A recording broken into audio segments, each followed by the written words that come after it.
Morning walk തുടരുകയാണ്. എനിക്ക് തോന്നുന്നു വളരെ പ്രധാനപ്പെട്ട ഒരു വാർത്ത ഡൽഹിയിൽ നിന്ന് വരുന്നു. വളരെ പെട്ടെന്ന് നമുക്ക് അതിലേക്കൊന്ന് പോകണം അല്ലെ. സങ്കടപ്പെടുത്തുന്ന ഒരു വാർത്തയാണ്, ഞെട്ടിപ്പിക്കുന്ന വാർത്തയാണ്. ഡൽഹിയിലെ ആനന്ദ് വിഹാറിൽ സ്കൂൾ ബസ്സിൽ വെച്ച് വിദ്യാർത്ഥിയെ പീഡിപ്പിച്ചു എന്നാണ് പരാതി. വിദ്യാർത്ഥിനിയെ പീഡിപ്പിച്ചു. ഡ്രൈവർ, കണ്ടക്ടർ, സ്കൂൾ അറ്റൻഡർ എന്നിവർക്കെതിരെയാണ് ഇപ്പോൾ പോലീസ് കേസ് എടുത്തിട്ടുള്ളത്. ബൽറാം നെടുങ്ങാടിയാണ് ചേരുന്നത് വിവരങ്ങളുമായി. ബൽറാം, ഗുഡ് മോർണിംഗ് എന്ന് പോലും പറയാൻ പറ്റില്ല. സത്യം പറഞ്ഞാൽ ഇതൊക്കെ കേൾക്കുമ്പോൾ ഒരു ഉള്ളിൽ നിന്നൊരു ആദ്യമാണ് വരുന്നത്. വീണ്ടും വീണ്ടും ഇത്തരം വാർത്തകൾ കേൾക്കേണ്ടി വരുന്നു, ഇത്തരം സംഭവങ്ങൾ ആവർത്തിക്കുന്നു. ഇതിപ്പോൾ എന്താണ് സംഭവിച്ചത്? വിശദാംശങ്ങൾ.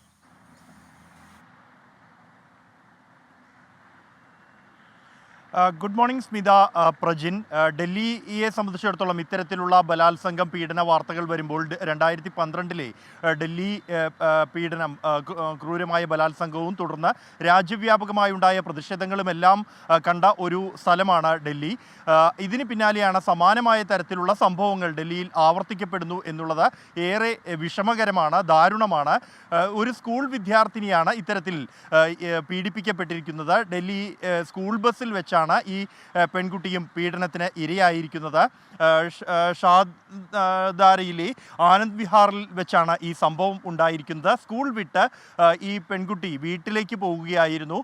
ഗാസിയാബാദിലെ ഇന്ദിരാപുരത്തുള്ള വീട്ടിലേക്ക് പെൺകുട്ടി പോകുന്നതിനിടെയാണ് ഈ പീഡനം നടന്നത് എന്നാണ് പരാതിയിൽ വ്യക്തമാക്കുന്നത്. ഈ പെൺകുട്ടി തുടർന്ന് സ്കൂൾ അധികൃതരെ വിവരം അറിയിക്കുകയായിരുന്നു. തുടർന്ന് സ്കൂൾ അധികൃതരാണ് പോലീസിൽ പരാതി നൽകിയത്. ഇതിൻ്റെ അടിസ്ഥാനത്തിൽ ബസ്സിൻ്റെ ഡ്രൈവർ, കണ്ടക്ടർ, സ്കൂൾ അറ്റൻഡന്റ് എന്നീ 3 പേർക്കെതിരെ കേസെടുത്തതായി പോലീസ് അറിയിച്ചിരിക്കുന്നു.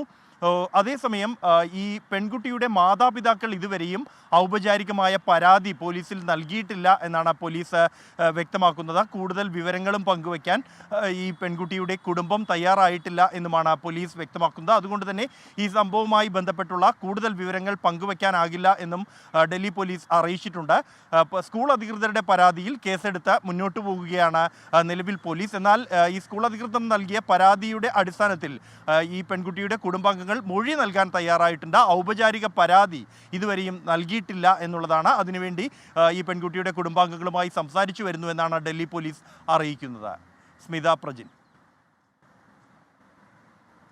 ബൽറാം നെടുങ്ങാടിയാണ് ഈ വാർത്തയുടെ വിശദാംശങ്ങൾ നമുക്ക് നൽകിയത്. അതൊരു ട്രോമ തന്നെയാണ് ആ കുടുംബത്തിനും ആ പെൺകുട്ടിക്കും ഒക്കെ തന്നെ. അപ്പോൾ തീർച്ചയായിട്ടും ഈ വിവരങ്ങൾ നൽകുക എന്നുള്ളത് അവരെ സംബന്ധിച്ചിടത്തോളം വലിയ സങ്കടമാണ്. പക്ഷേ കൃത്യമായിട്ട് വിവരങ്ങൾ നൽകിയാൽ മാത്രമേ അന്വേഷണം കൃത്യമായ രീതിയിൽ നടക്കുകയുള്ളൂ. എല്ലാവരുടെയും മനസ്സിൽ പെട്ടെന്ന് ഇത് വരുമ്പോൾ നിർഭയ ആ കേസ് തന്നെയാണ് മനസ്സിലേക്ക് വരിക. ശരിക്കും നമ്മളും അത് ഓർത്തു അല്ലേ? പിന്നെ തീർച്ചയായിട്ടും, പ്രത്യേകിച്ച് ഇന്നൊരു ശിശുദിനം കൂടിയാണ്. ശിശുക്കളെ പോലെയുള്ള കുട്ടികൾക്കാണ് കൂടുതൽ ഇതുപോലെയുള്ള ഉപദ്രവങ്ങളൊക്കെ ഏൽക്കേണ്ടി വരുന്നത് എന്നുള്ളത് വല്ലാത്ത വേദനിപ്പിക്കുന്നു. ഇനിയുള്ള വാർത്തകൾ വായിക്കുക എന്ന് പറയുമ്പോഴും നമുക്കും വലിയ വേദനയാണ്. നമ്മളിനി മറ്റു ചില വാർത്തകളിലേക്ക് കൂടി പോകേണ്ടതുണ്ട് അല്ലെ. കുട്ടനാട്ടിൽ ഇന്ന് CPM-ന്റെ ഏരിയ സമ്മേളനം നടക്കുന്നുണ്ട്. എന്താണ് ഏരിയ സമ്മേളനം എന്ന വാർത്തയ്ക്ക് ഇത്രമാത്രം പ്രാധാന്യം എന്ന് സംശയം തോന്നാം. സ്വാഭാവികമായിട്ട് അവിടെ വലിയ കൊഴിഞ്ഞുപോക്ക് CPM-ൽ നിന്നുണ്ടായിട്ടുണ്ട്. ഇന്നലെ 17, അതായത് ലോക്കൽ കമ്മിറ്റി അംഗങ്ങളായ 17 പേർ CPM വിട്ട് CPI-യിലേക്ക് ചേക്കേറിയിട്ടുണ്ട്. ആ സമയത്താണ് ഇന്ന് അവിടെ കുട്ടനാട്ടിൽ CPIM-ന്റെ ഏരിയ സമ്മേളനം നടക്കുന്നതാണ് പ്രത്യേകത. എന്തായാലും കഴിഞ്ഞ വർഷം 297 പേരാണ് പാർട്ടി വിട്ടത്. CPIM വിട്ട് CPI-യിൽ 18ആണ്. ഇപ്പൊ കഴിഞ്ഞ ദിവസമൊക്കെ നമ്മൾ ഈ ഇതുമായിട്ട് ബന്ധപ്പെട്ട കമന്റ്സ് ഒക്കെ കണ്ടത്, കുഴപ്പമില്ല CPIM-ൽ നിന്ന് CPI-യിലേക്കല്ലേ എന്ന് ചോദിക്കുന്നു. പക്ഷെ അത് അങ്ങനെയല്ല അല്ലെ. അത് CPIM പാർട്ടിയെ സംബന്ധിച്ചിടത്തോളം ഒരു വലിയ സങ്കടം തന്നെയാണ്. അപ്പൊ ഇന്ന് ഏതായാലും പൂർണ്ണ മെമ്പർഷിപ്പ് കഴിഞ്ഞ വർഷം 240ഓളം പേർക്കാണ് നൽകിയത് കേട്ടോ. ഈ 297 പേരിൽ CPIM ശക്തി കേന്ദ്രത്തിൽ സമ്മേളനത്തിന് തൊട്ടു മുൻപുള്ള പാർട്ടി അംഗങ്ങളുടെ കൂടുമാറ്റം ഇന്നത്തെ സമ്മേളനത്തിൽ ഏറ്റവും പ്രധാന ചർച്ചയാകും എന്നുള്ളതാണ് ഇന്നത്തെ ദിവസത്തിന്റെ ആ പ്രാധാന്യം. അപ്പോ അതൊക്കെയാണ് ഇന്നത്തെ മറ്റു പ്രധാനപ്പെട്ട വാർത്തകൾ. നമുക്ക് ഒരു സംഘത്തെ പരിചയപ്പെടാനുണ്ട്. ഞാൻ പറയാൻ വരായിരുന്നു, കുറെ ചേട്ടന്മാര് നടക്കുന്നുണ്ട് കേട്ടോ. നമുക്ക് ഒന്ന് വട്ടം വെച്ചാലോ? അതെ, അവരെ നമുക്ക് തടഞ്ഞു നിർത്താം. ഞങ്ങൾ കുറെ നേരമായി നിങ്ങളെ നോട്ട് ഇട്ട് വെച്ചേക്കാം. പക്ഷെ നല്ല രസമുണ്ട് കേട്ടോ നിങ്ങളെ ഇങ്ങനെ കാണാൻ. എല്ലാവരും നല്ല ഹാപ്പി ആയിട്ടാ. നിങ്ങൾ സുഹൃത്തുക്കളാണോ? വളരെ സുഹൃത്തുക്കളാണ്. ഞങ്ങൾ പനമള്ളി തന്നെയാണ്. എല്ലാവരും വർക്ക് ചെയ്യുന്നവരാണോ? റിട്ടയർഡ് ആണ്.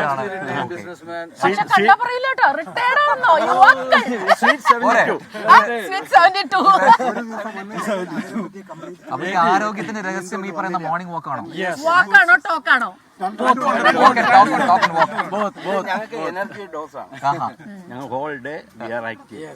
എപ്പോ ഇറങ്ങും നിങ്ങൾ? രാവിലെ 5:30. ഇങ്ങോട്ട് ഒരുപാട് അടുത്താണോ താമസിക്കുന്നത്? എല്ലാരും കൂടെ ഒരു സ്ഥലത്ത് കൂടും. ഞാനൊരു കാര്യം ചോദിച്ചോട്ടെ, ഗോസിപ്പ് ചെയ്യോ? No gossip. ആണോ പൊളിറ്റിക്സ് ആണോ കൂടുതൽ ചേട്ടാ സത്യം സംസാരിക്കുന്നത്? രസമല്ലേ ഞാൻ പറയണേ എപ്പോഴും സീരിയസ് ആയിട്ടുള്ള രാഷ്ട്രീയം പറഞ്ഞ ഇപ്പൊ നമ്മുടെ പ്രേക്ഷകർ തന്നെ പറയും ഓ രാവിലെ തുടങ്ങി. ഞാൻ വേറെ കാര്യം പറയട്ടെ, ആ ചോദിച്ചപ്പോഴേ ആൻസർ പറഞ്ഞപ്പോഴേ വീട്ടിൽ ഇത് കാണുന്നുണ്ടാവും എന്നുവെച്ചാ നിർദോഷമായ കാര്യം. ചേട്ടനെന്തോ എന്താ ചേട്ടാ ചില സമയത്ത് ഒരാളെ പോയിന്റ് ഇട്ട് കൊടുക്കും. എന്നിട്ട് അവരെ കളിയാക്കിയിട്ട് അങ്ങനെ പാട്ടൊക്കെ ഉണ്ട് അതിനിടയിൽ പാട്ട് പൊളിറ്റിക്സ് സംസാരിക്കാറില്ല. ഇല്ലില്ല, ബൈ ഇലക്ഷനെ കുറിച്ച് മാത്രം ചോദിക്കാം. ബൈ ഇലക്ഷനിൽ അല്ല അപ്പൊ അത് രസല്ലേ, നമ്മള് ഒരുപാട് ഭിന്നതകൾക്കിടയിലും ഈ ഒരു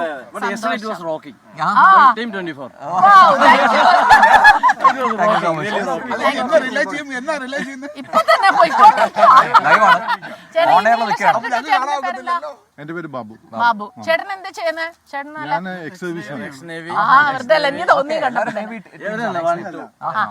ശരി, ഈ ചേട്ടനോ? ചേട്ടൻ ബാങ്കിൽ നിന്ന് എവിടെയായിരുന്നു? ഏത് ബാങ്കായിരുന്നു? Federal bank. അപ്പൊ എത്ര നാളായി നിങ്ങൾ ഈ നടത്തുന്നത്? ഞാൻ ഗൾഫിലായിരുന്നു. 3-4 വർഷത്തിൽ അത് ശരി. കൂടുതൽ. ഇന്ന് ലോക പ്രമേഹ ദിനാണ്. ഹെൽത്ത് കോൺഷ്യസ് ആയിട്ടുള്ളവരെ സംബന്ധിച്ചിടത്തോളം അല്ലേ എല്ലാ ദിവസവും നടക്കും, ഇൻക്ലൂഡിംഗ് സൺഡേ. സൺഡേയിൽ വരുന്നതാണ്. എന്താണ് അപ്പൊ നിങ്ങൾക്ക് പറഞ്ഞോ? ശിശുദിനം. ശിശുദിനം അത് നമ്മൾ പറഞ്ഞു കഴിഞ്ഞു. നിങ്ങളെ കണ്ടിട്ട് ശിശുദിനം നമ്മുടെ എല്ലാവരുടെ ഉള്ളിൽ ഒരു കൊച്ചുകുട്ടി ഉണ്ട് അല്ലേ? Very good. അപ്പൊ നിങ്ങളുടെ നമ്മളങ്ങനെയാണല്ലോ. അപ്പൊ എന്തായാലും നിങ്ങളുടെ ഉള്ളിലെ ആ കുട്ടിക്ക് കൂടുതൽ ഊർജ്ജമൊക്കെ കൊടുത്ത് അങ്ങനെ കുട്ടികളുണ്ടാവട്ടെ. Thank you so much. നിങ്ങളെ കണ്ടിട്ട് താങ്ക് യു. Thank you. അടിപൊളി. ഇപ്പഴാ നമുക്കൊന്ന് ചാർജ് ആയത് സത്യം പറഞ്ഞാൽ. അടിപൊളി. നമ്മള് ഇവിടെ ഓരോ തവണയും നടന്നു വരുമ്പോഴും ഓരോ റൗണ്ട് ഇങ്ങനെ കംപ്ലീറ്റ് ചെയ്ത് വരികയാണ്. അപ്പൊ അതിനിടയ്ക്ക് അവരോട് ചോദിച്ചു ചേട്ടാ വാക്ക് മാത്രമേ ഉള്ളൂ. അപ്പൊ ഭയങ്കര സീരിയസ് ആയിട്ട് കുറെ പേര് നടക്കുന്നുണ്ട്. അപ്പൊ അതുകൊണ്ട് അവരോട് ചോദിച്ചാ ടോക്ക് ഉണ്ടോന്ന് വെച്ചപ്പോ അതേ ഉള്ളൂ. നല്ല രസമുണ്ടല്ലേ രാവിലെ തന്നെ ഒരു നടത്തമൊക്കെ ഇങ്ങനെ കഴിഞ്ഞാൽ പിന്നെ നമ്മൾ എന്ത് പ്രശ്നങ്ങൾ തലേ ദിവസം ഉണ്ടായിട്ടുണ്ടെങ്കിലും രാവിലെ തുടങ്ങാൻ ഒരു ഊർജ്ജം ഇതിൽ നിന്ന് കിട്ടും, ഒരു സംശയം വേണ്ട. ഇനിയിപ്പോ നമ്മള് നേരത്തെ ഞാൻ PCR എനിക്ക് തോന്നുന്നു PCR കുറേ ഒന്നും മിണ്ടുന്നില്ല, കാരണം നമ്മൾ ഇതിലായിപ്പോയി അല്ലേ.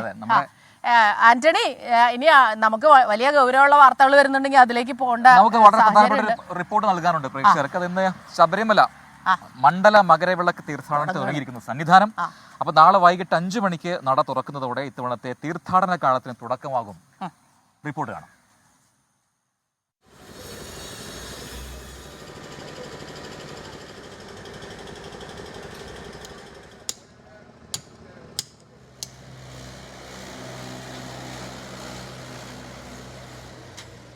പമ്പയും സന്നിധാനവും സ്വാമി അയ്യപ്പ വിളികളാൽ മുഖരിതമാകുന്നു. അവസാനവട്ട ഒരുക്കങ്ങൾ തകൃതി. മുൻ വർഷത്തെ അപേക്ഷിച്ച് നിരവധി മാറ്റങ്ങളാണ് ഇത്തവണ ദർശനത്തിനായി ദേവസ്വം ബോർഡും സർക്കാരും ഏർപ്പെടുത്തിയിട്ടുള്ളത്. ദർശന സമയം 16 മണിക്കൂറിൽ നിന്നും 18 ഉയർത്തി. പ്രതിദിനം 80,000 പേർക്ക് ദർശന സൗകര്യമുണ്ടാകും. വെർച്വൽ ക്യൂ വഴി 70,000 പേർക്ക്.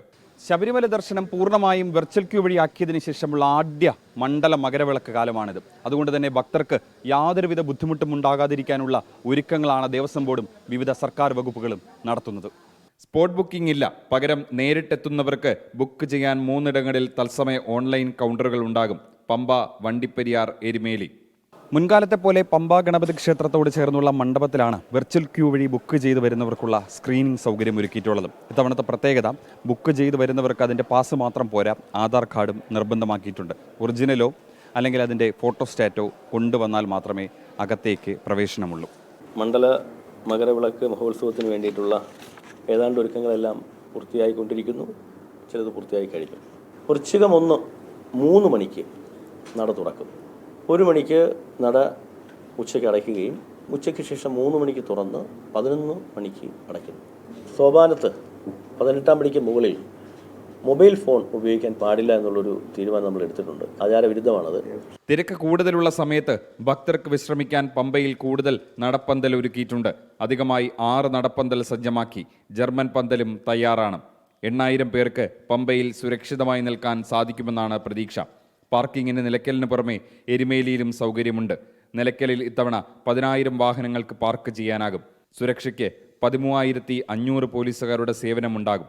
അതേസമയം 18ാം പടിക്ക് മുകളിൽ മൊബൈൽ ഫോൺ അനുവദിക്കില്ലെന്നും നേരിട്ട് ദൃശ്യങ്ങൾ പകർത്തുന്ന സാഹചര്യത്തിലാണ് തീരുമാനമെന്നും PS പ്രശാന്ത് അറിയിച്ചു. പരിമിതികൾക്കുള്ളിലും പരമാവധി പ്രശ്നങ്ങൾ പരിഹരിച്ച് സുഗമമായൊരു തീർത്ഥാടന കാലമാണ് ദേവസ്വം ബോർഡ് ലക്ഷ്യമിടുന്നത്. പമ്പയിൽ നിന്നും സഞ്ജയ് ഇക്ബാലിനൊപ്പം അജീഷ് ജയകുമാർ, 24. നമ്മൾ എപ്പോഴും ഈ മണ്ഡലകാലമാകുമ്പോൾ ഇടത്താവളങ്ങൾ ഒരുക്കിയോ, അടിസ്ഥാന സൗകര്യങ്ങൾ ഒരുക്കിയോ, വഴിയോരങ്ങൾ, പാതകൾ, പാർക്കിംഗ് സൗകര്യങ്ങളെല്ലാം വിരിവെക്കാനുള്ള അതൊക്കെ നോക്കും. എല്ലാ കാലത്തും അതിൽ കുറേ പരാതികളും വരാറുണ്ട് അല്ലേ? ഇത്തവണയും ആ ഒരു പരാതിയുണ്ട്. കോന്നി അച്ചൻകോവിൽ റോഡ് മാസങ്ങളായിട്ട് തകർന്നു കിടക്കാണ്. തമിഴ്നാട്ടിൽ നിന്നുള്ള അയ്യപ്പ ഭക്തർ അവരേറ്റവും കൂടുതൽ ഏറ്റവും കൂടുതൽ ആശ്രയിക്കുന്നത് ആ പാതയാണ്. ആ പാതയിലെ ഗതാഗതം ഇപ്പോഴും പുനഃസ്ഥാപിച്ചിട്ടില്ല എന്നുള്ളൊരു പരാതിയും ഉയരുന്നുണ്ട്. റിപ്പോർട്ടാണ്. മണ്ണാർപ്പാറ ഫോറസ്റ്റ് റേഞ്ചിലൂടെ പോകുന്ന പരമ്പരാഗത പാതയിൽ അത്രയും വൻ കുഴികളാണ്. കടിയാർ പാലം കഴിഞ്ഞുള്ള 2 ചപ്പാത്ത് കഴിഞ്ഞ മഴക്കാലത്ത് തകർന്നതാണ്. ഇതോടെ വാഹനങ്ങൾക്ക് പോകാൻ സാധിക്കാതായി. സമീപത്ത് വനം വകുപ്പ് താൽക്കാലിക വഴിയൊരുക്കിയിട്ടുണ്ടെങ്കിലും കുഴിയും ചെളിയും നിറഞ്ഞ അവസ്ഥയിലാണ്. അച്ചൻകോവിൽ ക്ഷേത്രത്തിലേക്ക് പോകുന്ന പ്രധാന പാതയാണ് ഇങ്ങനെ ചെളിക്കുളമായി കിടക്കുന്നത്. ആവണിപ്പാറ ആദിവാസി കോളനിയിലേക്ക് പോകുന്നതും ഈ വഴിയാണ്. ഈ റോഡ് കിട്ടിയാൽ ഇവിടുത്തെ ജനങ്ങൾക്കെല്ലാം തമിഴ്നാട്ടിൽ പോകാനെ കൊണ്ട് ഒരു ദിവസം കൊണ്ട് പോയിട്ട് വരാനെ കൊണ്ട് സൗകര്യമുണ്ട്. പക്ഷേ ഈ റോഡ് ഇല്ലാത്ത കൊണ്ട് ഒരു തരത്തിൽ കൂടെ ഒക്കത്തില്ല. ഈ പാതയിലെ ഇരുവശത്തുമുള്ള കാട് തെളിക്കുന്ന ജോലികൾ വനം വകുപ്പിന്റെ ഭാഗത്തു നിന്നും തുടങ്ങിയിട്ടുണ്ട്. കോന്നി അച്ചൻകോവിൽ റോഡ് പണിയുമായി ബന്ധപ്പെട്ട് വിവിധ വകുപ്പുകളുടെ യോഗം ഉൾപ്പെടെ വിളിച്ചു ചേർത്തിരുന്നു. ചപ്പാത്തും പുതിയ പാലങ്ങളും നിർമ്മിച്ച് ഉന്നത നിലവാരത്തിൽ റോഡ് പണിയുവാൻ 25 കോടിയുടെ എസ്റ്റിമേറ്റ് തയ്യാറാക്കി കിഫ്ബിക്ക് നൽകിയിട്ടുണ്ടെന്നും ഉടൻ നടപടികൾ പൂർത്തിയാക്കുമെന്നുമാണ് കോന്നി MLA പറയുന്നത്. റോഡ് അടിയന്തരമായി സഞ്ചാരയോഗ്യമാക്കിയില്ലെങ്കിൽ പ്രതിഷേധത്തിനൊരുങ്ങുകയാണ് വിവിധ സംഘടനകളും പ്രദേശവാസികളും. 24 പത്തനംതിട്ട. പത്രം കിട്ടിയിട്ടുണ്ട്. നിങ്ങളും പത്രം വായിച്ചു കഴിഞ്ഞിട്ടുണ്ടാവും. ഒരുപക്ഷെ പത്രം വായിച്ചുകൊണ്ടിരിക്കാവും. ഇതാ മലയാള മനോരമയിൽ നമ്മുടെ വാർത്ത തന്നെയാണ്. നമ്മുടെ വാർത്ത വെച്ചാൽ നമ്മൾ പുറത്തുകൊണ്ടുവന്ന വാർത്ത തന്നെയാണ്. എനിക്ക് തോന്നുന്നു എല്ലാ പത്രങ്ങളുടെയും പ്രധാനപ്പെട്ട വാർത്ത അത് തന്നെയായിരിക്കും. അപ്പോൾ നമുക്ക് അറിയുന്ന പോലെ ഈ പുസ്തകം, EP-യുടെ പുസ്തകം, അതിൻ്റെ ടൈറ്റിൽ കട്ടൻ ചായയും പരിപ്പോടെയും ഒരു കമ്മ്യൂണിസ്റ്റിന്റെ ജീവിതം എന്നാണല്ലോ. അപ്പോൾ അതുമായി ബന്ധപ്പെട്ടുകൊണ്ട് വളരെ രസകരമായ ഒരു ടൈറ്റിലാണ് മലയാള മനോരമ കൊടുത്തിരിക്കുന്നത്. വട കൊടുത്ത് അടി. വടയിൽ കോട്സ് ഉണ്ട് അല്ലേ? അതെ, വടി കൊടുത്ത് അടിയല്ല, വട കൊടുത്ത് അടി എന്നൊരു രീതിയിലാണ് അതിനൊരു കൊടുത്തിരിക്കുന്നത്, അതിൻ്റെ ശീർഷകം.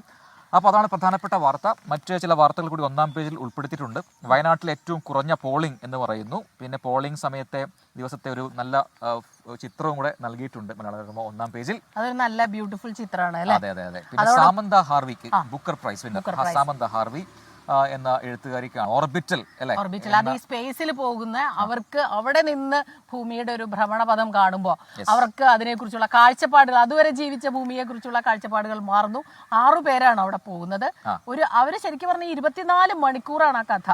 അപ്പൊ 16 സൂര്യോദയങ്ങളും അസ്തമയങ്ങളും ആ ഒരൊറ്റ ദിവസത്തിൽ അവർ കണ്ടു എന്നുള്ളതാണ്. ഇൻട്രസ്റ്റിംഗ് ആയിട്ടുള്ള ഒരു നോവലാണ്. വളരെ ചെറുതാണ്.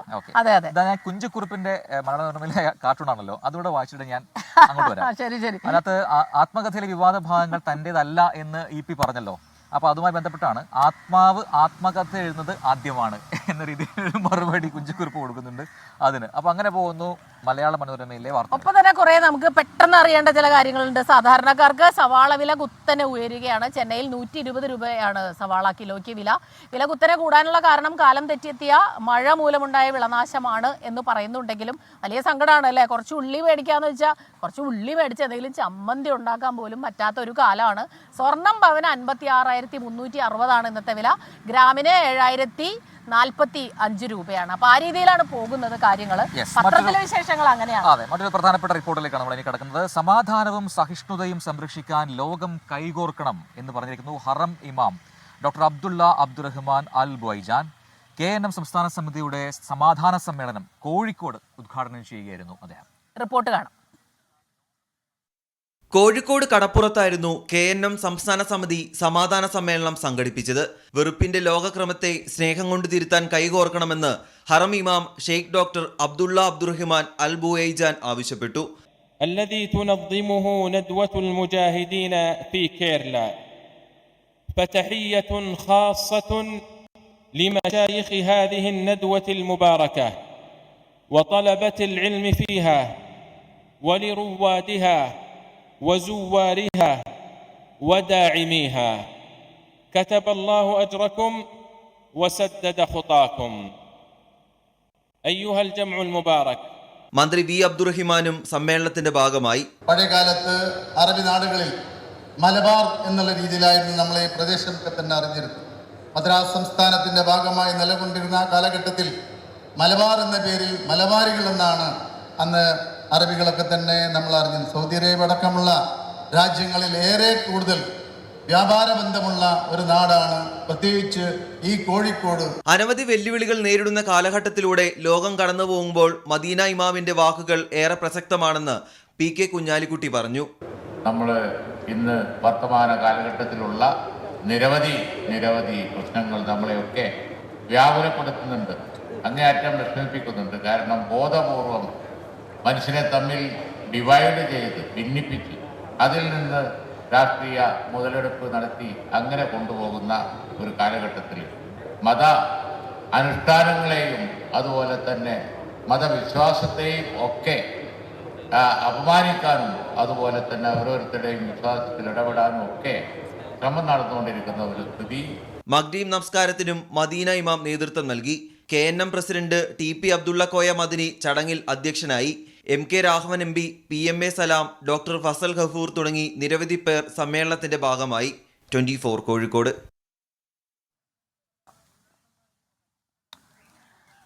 മറ്റൊരു പ്രധാനപ്പെട്ട വാർത്തയിലേക്ക് നമുക്ക് ഒന്ന് കടക്കണം. നമുക്ക് കണ്ണൂരേക്കാണ് പോകേണ്ടത്. PP ദിവ്യ നമുക്കറിയാം, കണ്ണൂരിലെ മുൻ ജില്ലാ പഞ്ചായത്ത് പ്രസിഡന്റാണ്. അപ്പോൾ രാജിവെച്ച ഒഴിവിലേക്ക് ഇന്ന് തെരഞ്ഞെടുപ്പ് നടക്കുന്നു കണ്ണൂരിൽ. PP ദിവ്യ ഇന്ന് വോട്ടെടുപ്പിൽ പങ്കെടുക്കില്ല എന്നുള്ള വിവരമുണ്ട്. അഡ്വക്കേറ്റ് രത്നകുമാരിയാണ് LDF സ്ഥാനാർത്ഥിയായി മത്സരിക്കുന്നത്. പുതിയ വിവരങ്ങളുമായി അരുൺ പൂപ്പറമ്പ കണ്ണൂരിൽ നിന്ന് ചേരുന്നുണ്ട് തത്സമയം. Arun, good morning. അപ്പോൾ PP ദിവ്യ രാജിവെച്ച് ഒഴിവിലേക്കാണ് ഇപ്പോൾ തെരഞ്ഞെടുപ്പ് നടക്കുന്നത്. LDFന് കൃത്യമായ മേൽക്കൈയുള്ളതാണ് കണ്ണൂർ ജില്ലാ പഞ്ചായത്ത് എന്ന് കരുതുന്നു. അപ്പോൾ ഒരു അട്ടിമറിക്കൊന്നും സാധ്യതയില്ല. രത്നകുമാരി പുതിയ ജില്ലാ പ്രസിഡന്റായി വരും അല്ലേ?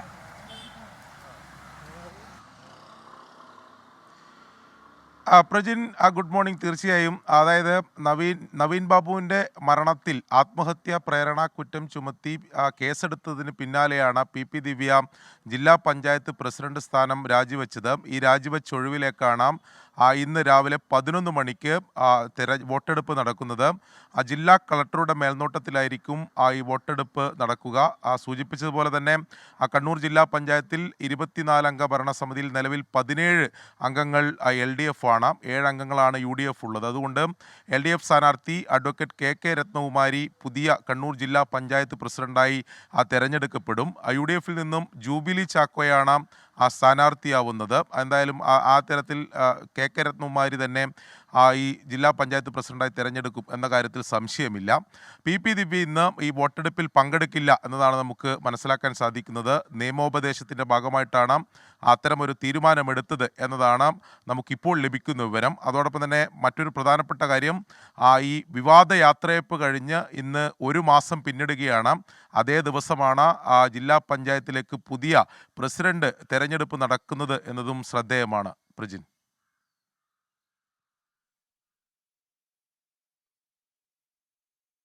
വിവരങ്ങൾ തന്നുകൊണ്ടിരുന്നത് അരുൺ പൂപ്പറമ്പയാണ് ഈ വാർത്തയുടെ വിശദാംശങ്ങൾ നൽകിക്കൊണ്ടിരുന്നത്. തീർച്ചയായിട്ടും വളരെ പ്രധാനപ്പെട്ട ഒരു വാർത്തയാണ് അരുൺ പൂപ്പറമ്പ നൽകിയത് അല്ലേ? കാരണം കഴിഞ്ഞ കുറേ ദിവസങ്ങളായിട്ട് വിവാദമായ ചർച്ചകളായ നമ്മുടെ രാഷ്ട്രീയ മേഖലയിലും മാത്രമല്ല പൊതുജനങ്ങൾക്കിടയിലും വലിയ ചർച്ചയും സംസാര വിഷയമായ വാർത്തയുടെ ഒരു തുടർവാർത്തയാണത്. ആരായിരിക്കും കണ്ണൂർ ജില്ലാ പഞ്ചായത്ത് പ്രസിഡന്റ്? പക്ഷേ അഡ്വക്കേറ്റ് KK രത്നകുമാരി തന്നെ ആവും എന്നാണ്. അപ്പോൾ നമുക്ക് വളരെ പ്രധാനപ്പെട്ട ഒരു വാർത്ത ഇപ്പോൾ എബിൻ ജോസ് പങ്കുവെക്കുന്നു. ഇടുക്കിയിൽ നിന്ന്. ഇടുക്കി പീരുമെട്ടിൽ സ്കൂൾ വിദ്യാർത്ഥികൾക്ക് നേരെ കാട്ടാന പാഞ്ഞെടുത്തു എന്നാണ് വാർത്ത. ബസ് കാത്തു നിന്ന മരിയാഗിരി സ്കൂളിലെ വിദ്യാർത്ഥികൾക്ക് നേരെയാണ് കാട്ടാന പാഞ്ഞെടുത്തത്. വിദ്യാർത്ഥികൾ ഓടി മാറിയതിനാൽ വലിയ അപകടം ഒഴിവായി എന്ന് കൂടി എബിൻ ജോസ് അവിടെ നിന്ന് പങ്കുവെക്കുന്നുണ്ട് വാർത്ത. നാട്ടുകാരും വൈദികരും ബഹളം വച്ചതോടെ ആന സമീപത്തെ യൂക്കാലി തോട്ടത്തിലേക്ക് കയറി. അതാണ് സത്യം പറഞ്ഞാൽ വലിയൊരു അപകടത്തിൽ നിന്ന് കുട്ടികൾ രക്ഷപ്പെട്ടത്. വലിയ ആശങ്കയാണ് അല്ലേ? നമുക്കിത് വായിക്കുമ്പോൾ നമുക്ക് അതിന്റെ ഒരു വ്യാപ്തി എത്രത്തോളം ഉണ്ടെന്ന് മനസ്സിലാവില്ല. എനിക്കൊന്ന് എബിൻ ജോസ് കൂടുതൽ വിവരങ്ങളുമായി ടെലിഫോൺ ലൈനിൽ ചേരുന്നുണ്ട്. എബിൻ, ഞെട്ടിപ്പിക്കുന്ന വാർത്തയാണ് വിദ്യാർത്ഥികൾക്ക് നേരെ. അപ്പോൾ അത് എപ്പോൾ നടന്ന കാര്യമാണ്? ഇന്നിപ്പോൾ രാവിലെ സംഭവിച്ചതാണോ? അതിന്റെ വിശദാംശങ്ങൾ എന്താണ്? ഇന്നലെ വൈകുന്നേരം ഉണ്ടായ സംഭവമാണ്. ഈ വിദ്യാർത്ഥികൾ സ്കൂൾ വിട്ടതിന് ശേഷം ബസ് കാത്തു നിൽക്കുകയായിരുന്നു റോഡരികിൽ. ഈ സമയത്ത് റോഡരികിനോട് ചേർന്ന കാട്ടിൽ നിന്ന് കാട്ടാന പാഞ്ഞെടുത്ത് വരുന്നത് ദൃശ്യങ്ങളിൽ തന്നെ കാണാം. കുട്ടികൾ ഓടി ഈ മറ്റൊരു കോമ്പൗണ്ടിനുള്ളിലേക്ക് കയറി. ഗേറ്റ് അടച്ചതുകൊണ്ടാണ് കാട്ടാന വഴിമാറിപ്പോയത്. അതോടൊപ്പം തന്നെ തൊട്ടടുത്ത് നിന്ന വൈദികരും അധ്യാപകരൊക്കെ ഈ ബഹളം വെച്ച്, നാട്ടുകാരൊക്കെ കൂടി ബഹളം വെച്ച് ആനയെ ഉൾക്കാട്ടിലേക്ക് തുരത്തുകയും ചെയ്തു. മേഖലയിൽ കാട്ടാനയുടെ ശല്യം വ്യാപകമായ സ്ഥലമാണ്. പക്ഷേ ഈ കുട്ടികൾക്ക് നേരെ ഈ കാട്ടാന പാഞ്ഞെടുത്തത് വലിയ അപകടമാണ് തലനാരിഴയ്ക്ക് ഒഴിവായത് എന്ന് വേണമെങ്കിൽ പറയാം. കാരണം ആ വിദ്യാർത്ഥികൾ ഓടി മാറിയത് കൊണ്ടും ആ ഗേറ്റിനുള്ളിലേക്ക് കയറിയത് കൊണ്ടും മാത്രമാണ് കാട്ടാനയുടെ ആക്രമണത്തിൽ നിന്ന് വിദ്യാർത്ഥികൾ രക്ഷപ്പെട്ടത്. കാരണം സ്കൂൾ വിട്ട സമയമായതുകൊണ്ട് തന്നെ ധാരാളം വിദ്യാർത്ഥികൾ അവിടെ കൂടിയിട്ടുണ്ടായിരുന്നു. ബസ് കാത്ത് നിൽക്കുന്ന സമയമാണ്. അതുകൊണ്ടാണ് ഈ ആന പാഞ്ഞെടുത്ത് കഴിഞ്ഞപ്പോൾ വലിയ അപകട സാധ്യത ഉണ്ടായത്. ഏതായാലും വലിയ അപകടങ്ങൾ ഒഴിവായി എന്ന് വേണം പറയാൻ. പ്രദീപ്, നമ്മളിങ്ങനെ എല്ലാവരും നടക്കുന്നതും ഓടുന്നതൊക്കെ നോക്കിയായിരുന്നു. പക്ഷെ ഇത് നോക്ക്, വേറൊരു പ്രത്യേക തരം എക്സസൈസ് ആണ്. ഇത് ശരിക്കും ഉള്ളതായിരിക്കും അല്ലേ? Very tough. കണ്ടോ, നമ്മള് പ്രേക്ഷകർക്കും കൂടി ഒന്ന് കാണിച്ചു തരാന്ന് വിചാരിച്ചു. നമ്മുടെ പ്രേക്ഷകർ പലരും ചെയ്യുന്നതായിരിക്കും. അതെ അതെ അതെ അതെ, എനിക്ക് ആലോചിച്ചിട്ടുണ്ട്. അപ്പോൾ എക്സസൈസ് ഒരു ഭാഗത്ത് നടക്കുന്നു, നമ്മുടെ വാർത്ത ഒരു ഭാഗത്ത് നടക്കുന്നു, നമ്മൾ ഒരു ഭാഗത്ത് നടക്കുന്നു. ഇതാ വളരെ പ്രധാനപ്പെട്ട ഒരു വാർത്തയുണ്ട്, നമുക്ക് അതിലേക്ക് പെട്ടെന്ന് പോവാം. ADM കെ നവീൻ ബാബുവിൻ്റെ മരണത്തിൽ പ്രത്യേക അന്വേഷണ സംഘം ഇന്ന് കുടുംബത്തിന്റെ മൊഴി രേഖപ്പെടുത്തുന്നുണ്ട്. അപ്പോൾ മലയാളപ്പുഴയിലെ വീട്ടിലെത്തിയാകും ഈ മൊഴി എടുക്കുക. പ്രത്യേക അന്വേഷണ സംഘത്തിലെ നീക്കങ്ങളിൽ കുടുംബം അതൃപ്തി പരസ്യമാക്കിയിരുന്നു അല്ലെ, അതിന് പിന്നാലെയാണ് ഈ മൊഴി എടുക്കാൻ എത്തുന്നത്. അജീഷാണ് ചേരുന്നത് അല്ലെ വിവരങ്ങളുമായി. അജീഷ്, ഈ രീതിയിൽ കുടുംബം അതൃപ്തി പ്രകടിപ്പിക്കാനുള്ള ഒരു കാരണം എന്തായിരുന്നു? അപ്പൊ ഏതായാലും കൂടുതൽ മൊഴിയെടുക്കലിലേക്കൊക്കെ തന്നെ അന്വേഷണ സംഘം നീങ്ങുകയാണ് അല്ലെ? സ്മിത, പ്രജിൻ, എന്തായാലും ഈ മരണശേഷം ഇപ്പോൾ ഏതാണ്ട് 1 മാസത്തോളം ആകുന്നു. അപ്പോഴാണ് പ്രത്യേക അന്വേഷണ സംഘം ഈ കുടുംബത്തിന്റെ മൊഴിയെടുക്കാൻ ഈ മലയാളപ്പുഴ വീട്ടിലെത്തുന്നത്. ആദ്യം ഈ കേസ് അന്വേഷിച്ച കണ്ണൂർ ടൗൺ പോലീസ് ഈ മരിച്ചതിന് ശേഷം 2 ദിവസത്തിന് ശേഷം ഈ വീട്ടിലെത്തി ഈ ഭാര്യയുടെയും അതേപോലെ തന്നെ സഹോദരന്റെയും മൊഴി രേഖപ്പെടുത്തിയിരുന്നു. അതിനുശേഷം കാര്യമായ പുരോഗതിയൊന്നും അന്വേഷണത്തിൽ ഉണ്ടായില്ലെന്ന് കുടുംബം അതിനിടെ ആരോപിച്ചിരുന്നു. അതിനുശേഷമാണ് ദിവ്യയ്ക്ക് ജാമ്യം കിട്ടിയത് അടക്കമുള്ള സംഭവങ്ങൾ ഉണ്ടായത്. അപ്പോഴാണ് ഇവർ ഈ പ്രതികരണം നടത്തിയത്. എന്തായാലും ഇപ്പോൾ ഇന്ന് ഉച്ചയോടെ ഈ കുടുംബത്തിന്റെ മൊഴി രേഖപ്പെടുത്താൻ അന്വേഷണ സംഘം എത്തുമെന്നാണ് നമുക്ക് കിട്ടുന്ന വിവരം. എത്ര മണിക്ക് കൃത്യം എത്തുമെന്നുള്ളൊരു വിവരം കിട്ടിയിട്ടില്ല. പക്ഷേ ഉച്ചയോടെ എത്തുമെന്നാണ് നമുക്ക് ലഭിക്കുന്നത്. മാത്രമല്ല, കഴിഞ്ഞ ദിവസം ഇതിലെ പ്രധാനപ്പെട്ട ആരോപണ വിധേയനായ TV പ്രശാന്തൻ, അതായത് ADM കൈക്കൂലി നൽകിയെന്ന് ആരോപണം ഉന്നയിച്ച TV പ്രശാന്തന്റെ മൊഴി കഴിഞ്ഞ ദിവസം അന്വേഷണ സംഘം രേഖപ്പെടുത്തിയിരുന്നു. കണ്ണൂർ ടൗൺ സ്റ്റേഷനിൽ വിളിച്ചു വരുത്തിയാണ് TV പ്രശാന്തന്റെ മൊഴി രേഖപ്പെടുത്തിയത്. ആ മൊഴിയെടുപ്പിൽ പ്രശാന്തൻ ആവർത്തിച്ചത് താൻ മുഖ്യമന്ത്രിക്ക് നൽകിയ പരാതിയിലെ ഒപ്പ് അത് തന്നെതാണെന്നാണ് പ്രശാന്തൻ ആവർത്തിച്ച് പറഞ്ഞത്. തനിക്ക് 2 തരത്തിലുള്ള ഒപ്പുണ്ട്, ആ ഒപ്പ് വ്യാജമാണെന്ന് ചില ആക്ഷേപങ്ങളൊക്കെ ഉണ്ടായിരുന്നു. പക്ഷെ അത് തന്റെ ഒപ്പ് തന്നെയാണെന്നാണ് പ്രശാന്തൻ പറഞ്ഞത്. എന്തായാലും അന്വേഷണ സംഘം ഈ കുടുംബത്തിന്റെ മൊഴി രേഖപ്പെടുത്തുമ്പോൾ പ്രധാനമായും ചോദിച്ചറിയുന്നത് ഈ കളക്ടറുമായിട്ടുള്ള ബന്ധത്തെക്കുറിച്ചിട്ടായിരിക്കും.